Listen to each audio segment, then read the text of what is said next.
আমি জানি না রোগ জড়ো করুক আর যাই করুক, আমি আপনাদের কাছে অনুরোধ করি এমন কিছু করবেন না যে আপনাদের জীবন বিপন্ন হয়। কারণ এদেশের পাবলিক এখনও আপনাদের গ্রহণ করতে আসেনি।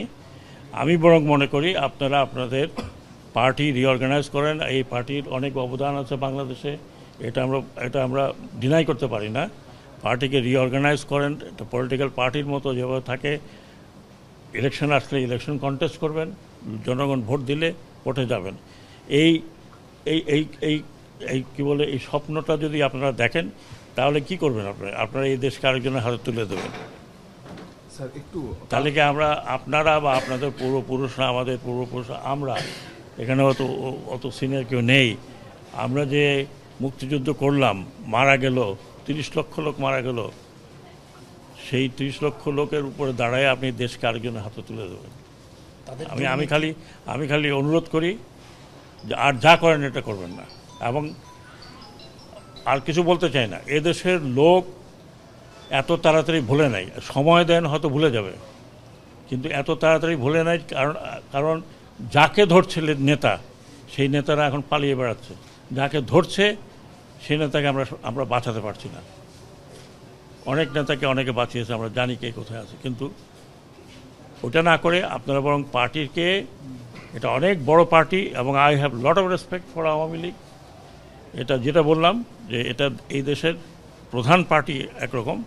এক সময় আমাদের মতো বাঙালিদের ভরসার জায়গা ছিল এই পার্টি।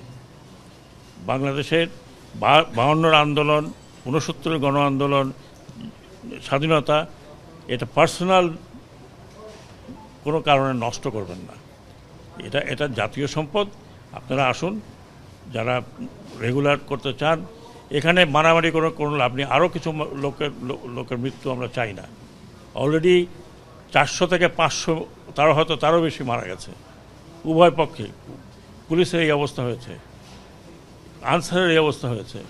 আর আমরা যদি উস্কানি দিতাম তাহলে আপনারা টিকতে পারতেন না আর্মি ফায়ারে। আমরা আর্মিকে মানা করেছি যে ডোন্ট ওপেন ফায়ার। কারণ কাকে মারবেন আপনি? আপনারা এই পুলিশকে দিয়ে কাকে মারিয়েছেন? এই পুলিশকে দিয়ে মারিয়েছেন আপনার সন্তানকে। আপনার সন্তান না হয় একজন পুলিশের যে সদস্য কি বললেন যে স্যার কটা গুলি লাগে একটা ছেলেকে, তার ছেলের লাশ। এটা করবেন না, অনুরোধ করছি। প্ররোচনায় আসেন না, ব্যক্তিগত স্বার্থে আপনারা এত বড় একটা দলকে নষ্ট করেন না। এটা আমাদের প্রাইড ছিল, বঙ্গবন্ধুর স্বপ্ন ছিল। নষ্ট করবেন না, এটা আপনার নষ্ট করার কোনো অধিকার নাই। এটা বাংলাদেশের সম্পত্তি।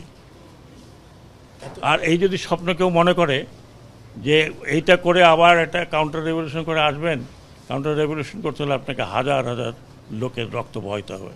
যদি আপনারা সেই দায়িত্ব নিতে চান তাহলে নিন, আমার কিছু করার নেই। ভাই আমি ওই জেনারেশনে, যে জেনারেশন পাস হয়ে যাচ্ছে, কিন্তু এই ইয়াং জেনারেশনকে আরেকটি কথা বলেই, যারা বলছেন আপনি কথাটা উঠিয়েছেন, ওঠানো উচিত হয়নি।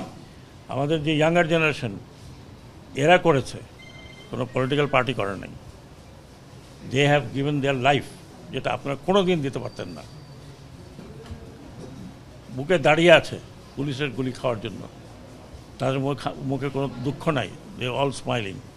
এরা যতদিন আছে, আমাদের কথা বাদ দেন, আমরা দৌড় দেবো। এরা যতদিন আছে এরা দৌড়াবে না।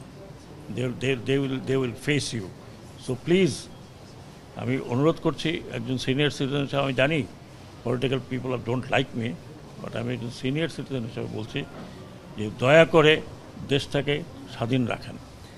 স্যার একটা ভিন্ন বিষয়ে বলবো যে কালকে একটা ঐতিহাসিক ডিসিশন নিয়েছেন, পুলিশের লোগো আর ড্রেস চেঞ্জ হবে।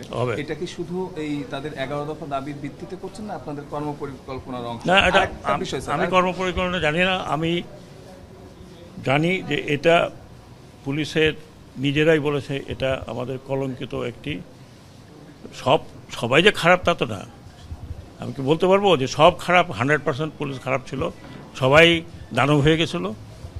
এখন তো তাদের রিয়েলাইজেশন হচ্ছে যে হোয়াট দে হ্যাভ ডান। এবং আমাকে যেটা তারা নিজেরাই বলছে যে আমরা এই পোশাক পরে একদিনও বেরোতে চাই না।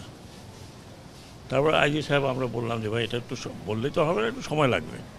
ওরা বলে আমরা এখন আমি ওই কালকে দেখলাম যে এই ট্রাফিক পুলিশ শুধু পুলিশের একটা জ্যাকেট পরে দাঁড়িয়ে আছে রাস্তায়। তো তাদের মধ্যে তো একটা উপলব্ধি হয়েছে, তারা তো এখন দেখছে যে what they have done, they have not done, তাদেরকে দিয়ে করানো হয়েছে। কী করানো হয়েছে আমি জানি, আপনারা হয়তো আমাকে পছন্দ করবেন না, কিন্তু দেশে বিদেশে আপনারা দেখছেন কি, দয়া করে দেশটাকে ভাগ করেন, দেশটাকে নষ্ট করেন না। অনেক কষ্ট করে স্বাধীনতা হয়েছে, স্বাধীনতা ধরে রাখতে খুব ডিফিকাল্ট। আশেপাশে আমি নাম বলতে চাই না, আশেপাশে দেখেন কি অবস্থা। স্যার, এই পরিস্থিতির জন্য 11 দফার ভিতরে একটা অন্যতম দফা ছিল তাদের সিনিয়রদের বিচার। এই বিষয়টা আপনারা না, সেটা আমরা পরে, হ্যাঁ। আরে ভাই, একজনকে বললো আপনি দোষী, আমি কি ঝাঁপায় আপনার গলা ধরতে পারবো? ইনকোয়ারি লাগবে না? তাদের অবস্থান আপনাদের জানা আছে কিনা? বের হবে, ডেফিনেটলি বের হবে। Thank you.